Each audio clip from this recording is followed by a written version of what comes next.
आइए, आज का ये सिनेरियो जब किसी भी इमरजेंसी के अंदर कोई बेड नहीं है और हॉस्पिटल फुल हो गए हैं, चलिए देखिए मरीज का इलाज कैसे कर सकते हैं। आइए,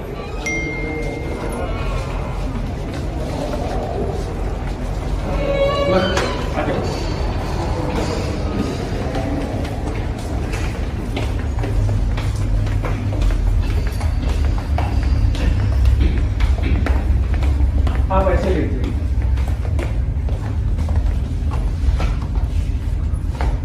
आप ये वो पेशेंट्स हैं जो कोरोना के आजकल दर दर भटक रहे हैं और हॉस्पिटल्स में बेड्स ना होने की वजह से, दवाइयाँ ना होने की वजह से, ऑक्सीजन कम होने की वजह से इनको वापस कर दिया जा रहा है। तो ऐसे मरीज अपने लोगों की सेवा कैसे कर सकते हैं और इमरजेंसी इन लोगों की हेल्प कैसे कर सकती है।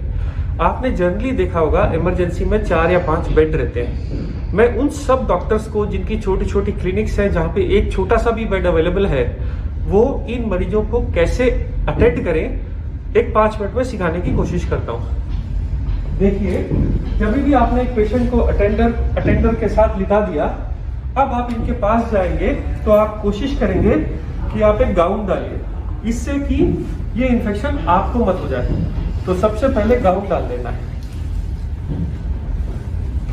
गाउन डाल लेने के बाद असेस करना है ये मरीज वाकई में आया किस मजबूरी की वजह से था। अगर इनके पास कोरोना की रिपोर्ट है और इनका ऑक्सीजन सैचुरेशन कैसा चल रहा है, तो हमारे पास हॉस्पिटल्स में ये मॉनिटर्स रहते हैं। ये मॉनिटर्स हमारे को ऑक्सीजन लेवल्स बताते हैं कि मरीज की ऑक्सीजन कैसे चल रही है।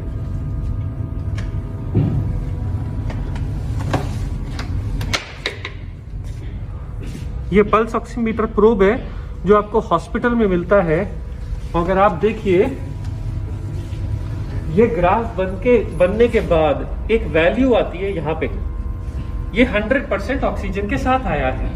तो आपको ऐसी फैमिलीज को जो डर के मारे हॉस्पिटल आ रहे हैं, जिनकी ऑक्सीजन 90 से ऊपर है, उनको बताना है कि आप पहली बात खतरे में नहीं है और आप ऐसे मरीजों का घर पे आराम से इलाज कर सकते हैं जिनका भी ऑक्सीजन 90 से ज्यादा है।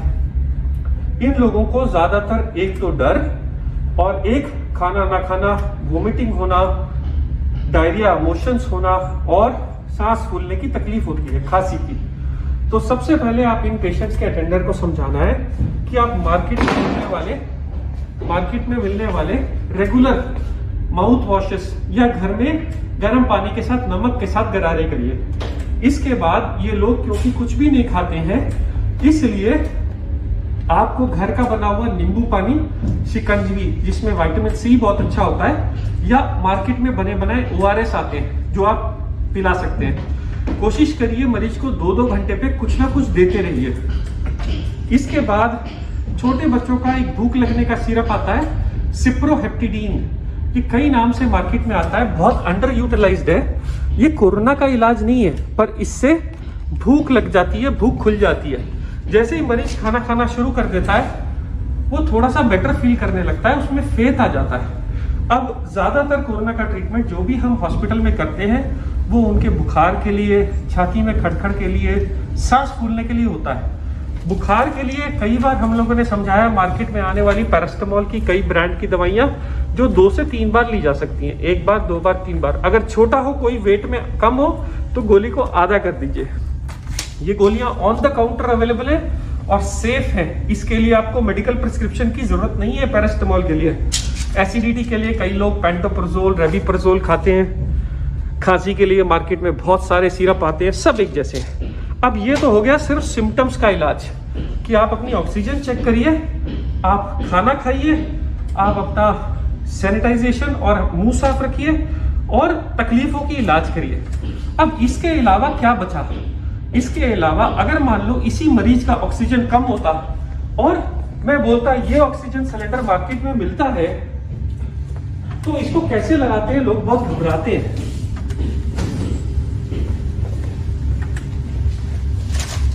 अगर आप देखिए मार्केट में ऐसे ऑक्सीजन के मास्क आते हैं, ये मास्क मार्केट में आराम से मिल जाता है। ये मास्क में एक एंड एक पाइप रहता है, और दूसरा एंड दूसरा पाइप रहता है। एक पाइप इस मास्क के साथ जुड़ जाता है, लो जुड़ गया। ये वाला पाइप आप ऑक्सीजन सिलेंडर के इस वाले एरिया में लगा सकते हैं। इसके बाद एक नॉब आती है और ये ऑक्सीजन कितने लीटर पे चलानी है ये सबके साथ ये बनाया आता है। जब भी आप लेते हैं तो आप ऑक्सीजन को पहले 2 या 3 लीटर पे खोलिए। इसके बाद आप देखिए इसमें हवा आ रही है कि नहीं। पेशेंट्स को आराम से लिटा के ये ऑक्सीजन मास्क आप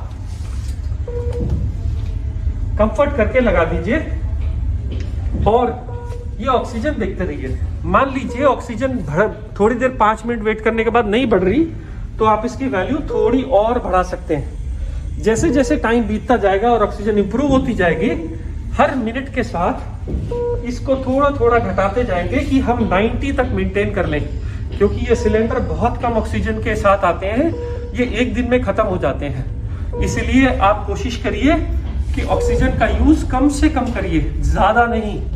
दूसरा, मार्केट में ये छोटे मॉनिटर्स आते हैं पल्स ऑक्सीमीटर बोल के। ये पल्स ऑक्सीमीटर सिर्फ एक बटन के साथ ऑन हो जाता है और ये एग्जैक्ट सेम रीडिंग देता है जो रीडिंग बड़ा मॉनिटर हॉस्पिटल में देता है। आप देखिए ये भी 100% बता रहा है ऑक्सीजन, और ये वाला पल्स ऑक्सीमीटर भी इस पेशेंट की ऑक्सीजन जब मापता है तो वो भी इसको 100 ही बताएगा। पर ये बताने में जब तक ये ट्रायंगल आते हैं फिर ये वैल्यू आनी शुरू होती है। देखिए, तो ये छोटे पल्स ऑक्सीमीटर, बड़े पल्स ऑक्सीमीटर ऑलमोस्ट सेम तरह की इंफॉर्मेशन देते हैं। लोगों का सवाल ये है कि मार्केट में या तो ऑक्सीजन मिल नहीं रही और मिल रही है तो कम है, तो हम क्या करें। तो आप के पास क्योंकि ये ऑप्शन नहीं है या जिस टाइम पे ये ऑप्शन नहीं मिल रहा है, आप मरीज को समझाना पड़ेगा कि आप औंधे मुंह होके लेटिए। 1 तकिया, 2 तकिया, 3 तकिया, इस तरफ तकिया आपकी मर्जी है। कोशिश ये करें कि मरीज ऐसे उल्टा होके लेटे 10 मिनट 15 मिनट, उसके बाद अगर ट्राई करे तो वो लेट एक करवट भी ले सकता है। बट सबसे ज्यादा बेनिफिट औंधे मुंह से होता है। क्या ये साइंस है? 100% ये साइंस है। पुराने जमाने में जब लंग्स की डिसीज हो जाती थी और लंग्स बहुत बैडली खराब हो जाते थे तो भी ये वेंटिलेटर के ऊपर भी पेशेंट को उल्टा करा जाता था। उसका कारण क्या है?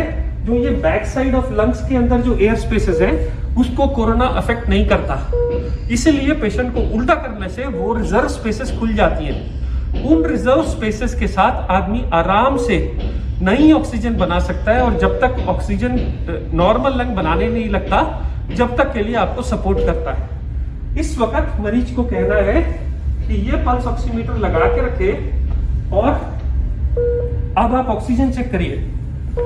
जब आप ऑक्सीजन चेक करेंगे और पेशेंट की ऑक्सीजन कम आ रही होगी, देखिए 97, अब आप डीप ब्रीदिंग करिए साहब। हाँ, आपके सामने ये ऑक्सीजन थोड़ी थोड़ी फ्लक्चुएट करती है, आप ब्रीदिंग करते जाइए सर, जितनी आपको एफर्ट होता है आप ब्रीदिंग करिए।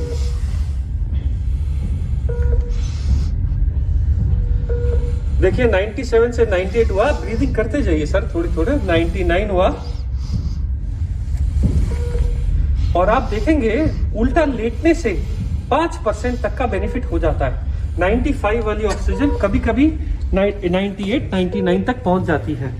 सिर्फ बगैर ऑक्सीजन के एक दिन में आधे से 2 घंटा उल्टा लेटने से बहुत फर्क पड़ जाता है। पर लोग पूछेंगे क्या ये इनफ है, क्या इसके अलावा और कोई ट्रीटमेंट है?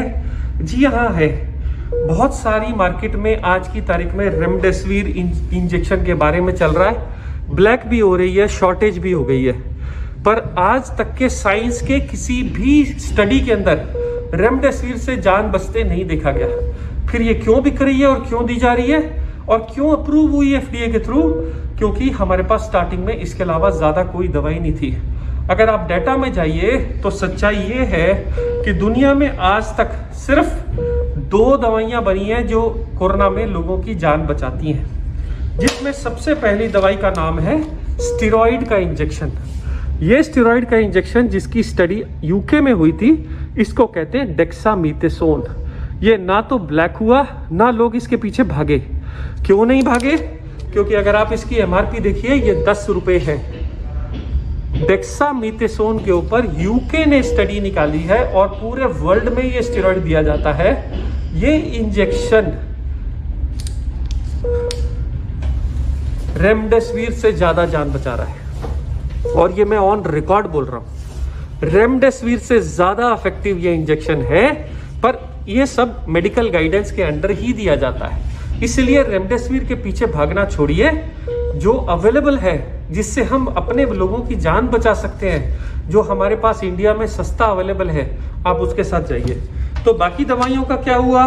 बाकी दवाइयां जो हाइड्रोक्सी क्लोरोक्विन, जो आइवरमेक्टिन बोल के दवाइयां आई थी, वो सारी दवाइयां फेल हो गई ट्रायल्स के अंदर और उनको अब कोई यूज नहीं कर रहा है। इसके अलावा 100 में 17 लोगों को सीरियस कोविड इन्फेक्शन में क्लॉट्स बनने का खतरा रहता है। इसलिए उनको ब्लड थिनर का इंजेक्शन, एक क्लेक्सेन, या जो लोग घर चले जाते हैं, डॉक्टर्स उनको ब्लड थिनर की टैबलेट दे देते हैं।